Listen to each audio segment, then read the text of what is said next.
we work internally. So it's role play and games and improv and looking at videos and analyzing that. Time after time, we're told my son, my daughter learns by doing and not by lecture. G'day, I'm Debra Caldow. Welcome to the Red Giraffe Solutions Expanding Worlds podcast, where we aim to support you as you help your young person with additional needs plan for their future, a future where they're safe, secure, and live a rewarding and fulfilling life. From around the world, I share stories and I share solutions from people making this possible right now.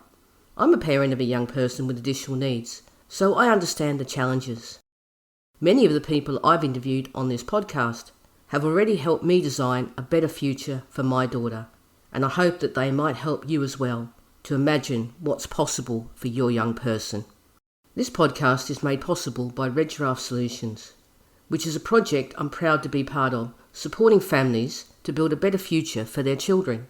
We now have available at Red Giraffe Solutions an online course called Independent Cooking Made Easy. This is a new and unique approach we developed when we realised traditional cooking techniques and recipes were never going to enable our daughter to cook without some support or supervision. It's a safe, simple system that uses no more than 5 ingredients, has no weighing, cutting or chopping, and no lifting of heavy dishes. Each of the 16 recipes in the course includes a step-by-step video of our daughter making the meal, plus a visual recipe card. We developed this for our daughter to solve her challenges with cooking, and every recipe in the course she can and does genuinely cook for herself.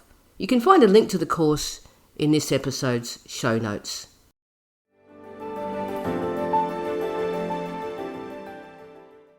Life is all about relationships in everything we do, with our family, with our friends, with the people we work with, or when we go to school, with casual acquaintances, and even the professionals we need to reach out to.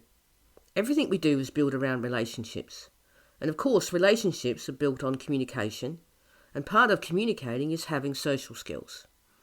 And that's what this week's episode is all about, social skills, and one organisation which is dedicated to helping our young people build social skills. My guest is Bob Etzel from iSocial. In this episode, which is the first of a 2-part episode, Bob talks about how iSocial came into existence, what its objectives are, as well as explaining how the program works and the impact that it has. I found my conversation with Bob a learning experience because I realised that some of the ideas I had about building social skills were way out of date. So I hope you'll get the same value out of listening to Bob as I did. So let's hear from him and find out more about what iSocial is all about.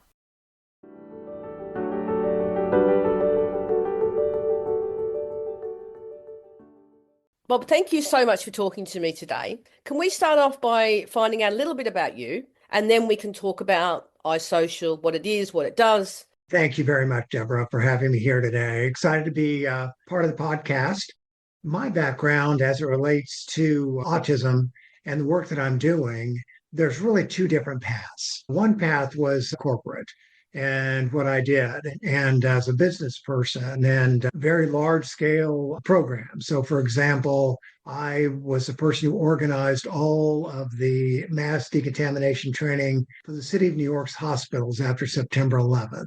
Huge program. So large, very ambitious training education programs. At the same time, I grew up in Topeka, Kansas, which was at one time known for their work with mental health. The Menninger Institution was there. Carl Menninger, famous psychiatrists were out there. And then because of that, as a child, I was a volunteer and I would work with children that were in those institutions. So I was one of the only neurotypical kids that would come by to play. I did that through grade school, high school, and on into college, never thinking that the 2 would come together. So both of those came together when the University of Missouri came to me and the Thompson Center for Autism Research. iSocial had been created over 8 years, $5 million worth of funding, but they needed somebody to take this ambitious project out to the public and get it started. And so that's how it all comes together in terms of who I am and what I do and the very beginning of iSocial. What did iSocial look like back then when you first came to it? Back then, it was a massive research program. The R01 and the R21 grants alone were 5.2 million. 1,000 children had gone through the program, a lot of money behind it. In the earliest days, the concept was 32 sessions, bringing people together, matching them based on age, ability, and interests. But it was a virtual world with avatars. Pretty clever, but it needed to be repurposed. And I wasn't totally sold on the kids being avatars. COVID hit, then we're forced to use Zoom, and it worked much better in a real world setting as opposed to each kid playing together with an avatar. Part of the success was meticulous research, and part of it was we just experienced things like Zoom, and it worked so much better. People seeing themselves on camera started really impacting their self image and how they were communicating with others. So what was the original purpose of iSocial? When they were looking for the funding, what were they saying? Funding was based on just science in terms of can we alter social skills, which they definitely could. When I brought my team in, it was more focused on more positive outcomes. So, for example, about 70% of my time is spent in terms of neurodivergent inclusion in employment. How do we create new jobs and supervisors and HR? And that's where we do a lot of work with University of Connecticut. How do we have the social skills so that they can get a job, keep a job, thrive in life? And so we're starting in middle school, high school, young adults, and with a variety of workshops. We will work with people that prefer not to speak verbally. They'll use the chat feature in Zoom. And then we have people that are managers in companies where they work for IBM, for example, and they're on the spectrum, going through our professional series for people with autism. So, focus for us is change. It is not going to class learning for the sake of learning and developing, it's goal setting. What is the good life for you as an individual? Clarity in your life, confidence in yourself. We're autism affirming. We embrace people who think differently. And people see the value of that because half of the people that our students experience are very successful and they're on the spectrum themselves. Do you think that iSocial would have been as successful without something like Zoom? Because it sounds to me like it was still going to end up quite small. And obviously, with the way the world's changed in the last 5 years, has that really, I guess, scaled it and made it much more accessible, if that's the right word? Zoom was really essential. What we were doing in the research, we were doing in classrooms. And even with the St. Louis Special School District, 24,000 children, it was difficult to find 6 students who were available at the same time, and they're in the same grade, and they're in the same level, and they have the same interests.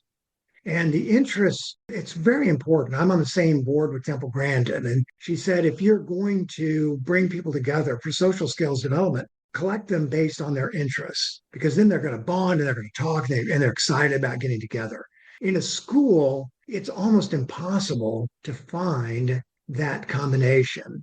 And so by using Zoom in the evening, I've got really tight combinations of people that have so much in common, and they may be from 6 different cities. It's tremendous in terms of bringing them together. It's incredible the combinations that you end up with. It's amazing, really, how within a few months you'll end up with 6 people that have so much in common. About 80% of them never leave. They graduate, but they still want to meet every Wednesday so they can stay together. We call that keeping it fresh. I wish I'd have planned that, but that was another interesting consequence. The first group that I had graduated, and then they said, so what do we do next? What do we do next week? Well, I hadn't thought about that. So we created Keeping It Fresh program, and we've had so much joy, success in bringing people together in that program.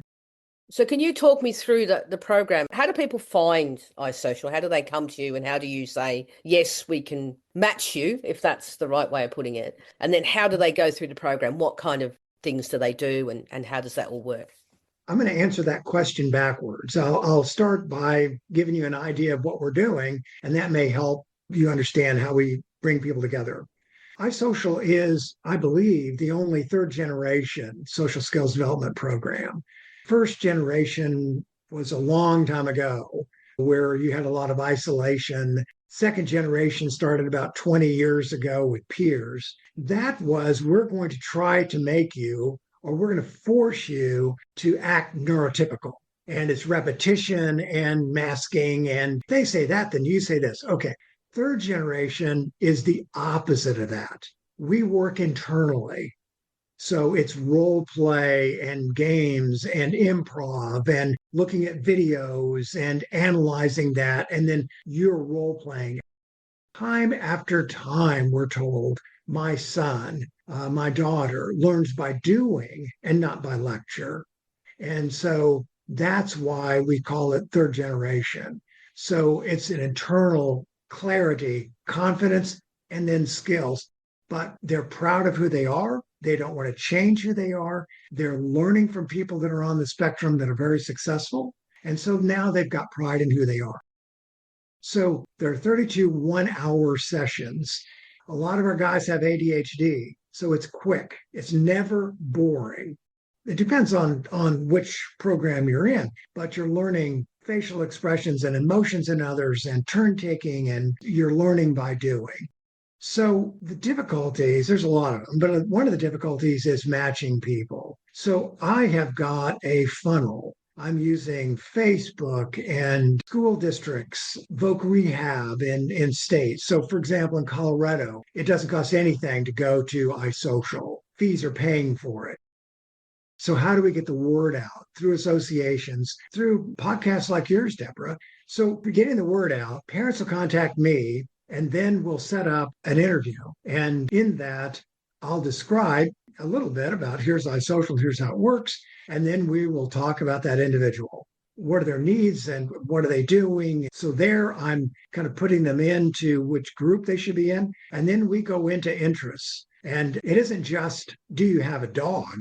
It's what breed of dog do you have, and even their name, and the pets are all invited to attend.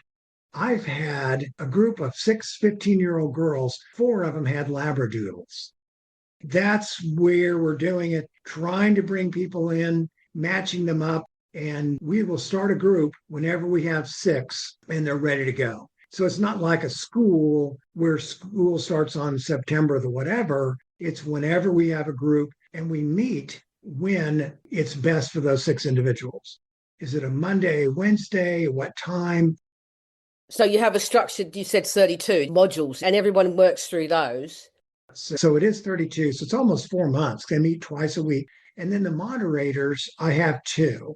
One will be a professional. The other moderator is an adult who is successful in life and they're on the spectrum.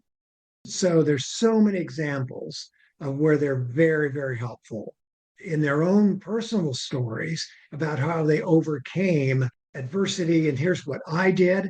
It's really powerful. Our PhDs, and they're wonderful in terms of their work, but there's a lot of benefit of some guy on a farm in Kansas doesn't know anybody like them. I thought I was the only person who thought this way.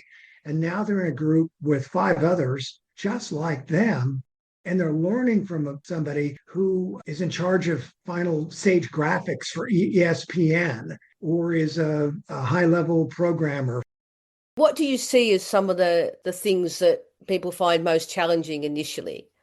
It depends on the group, but you've got individuals with the screen off. You've got a young lady who's sitting in the back of the room, won't come up to the camera. You've got another guy who does not want to be there. So all of those are challenges that we have at the very beginning. We had a young lady on a farm and all you could see her bunny. It was in front of the camera. But we know those individuals really well. And so our facilitator will say, where is Bentley, the dog? Well, then she'll go get him and they'll bring him up. And now everybody wants to see Bentley. We know the answers to the questions, but then we'll start asking, well, who's into anime here? So gradually they're finding that. So normally by the end of the first night, they're sitting up front and they're laughing, squirming around, and they're having a good time. The challenges are getting them to bond and giving it a chance. If they will go through unit one, which is 5 sessions, we have a 97% attendance rate. And in fact, the older they are, the earlier they log in. So if it starts at 6, they started logging in a little after 5. And then the adults would stay on by themselves for another hour so they could continue to talk. But getting that bonding in the beginning, that's the trick. There's other issues that we have. We've had a group that they were verbal, but they didn't want to speak. Everything we do is based on collaboration and working together and role play. So we modified every slide for 32 sessions so that you didn't have to speak very much. Instead of a long answer, it's 1, 2, or 3. Then we realized that we could use the chat feature well in Zoom. The individuals are capable of so much more incredible in terms of thought and insight and what they were doing. And the answers that we got in chat were really profound. What it was doing, though, was that it was building confidence in themselves because now they are participating and they're doing well.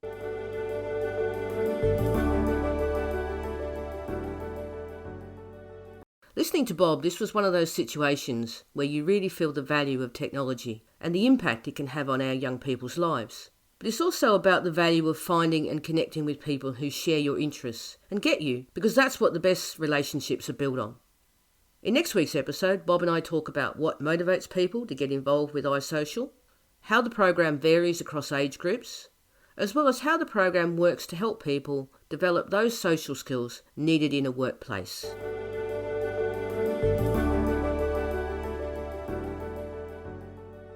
I just want to say thank you for taking the time to listen, and I hope that the stories and solutions shared on here help you as you support your young person to create their future. If you know anyone who would find the ideas useful, please share the podcast with them. To support the podcast, please consider finding out more about the Independent Cooking Made Easy online course. It's a safe, simple system that works. There are links to the course in the show notes. You can find me on Instagram and Facebook. You can also connect with me on LinkedIn at Debra Caldow. I'd love to have a conversation with you on any of the topics we all care about. Bye for now.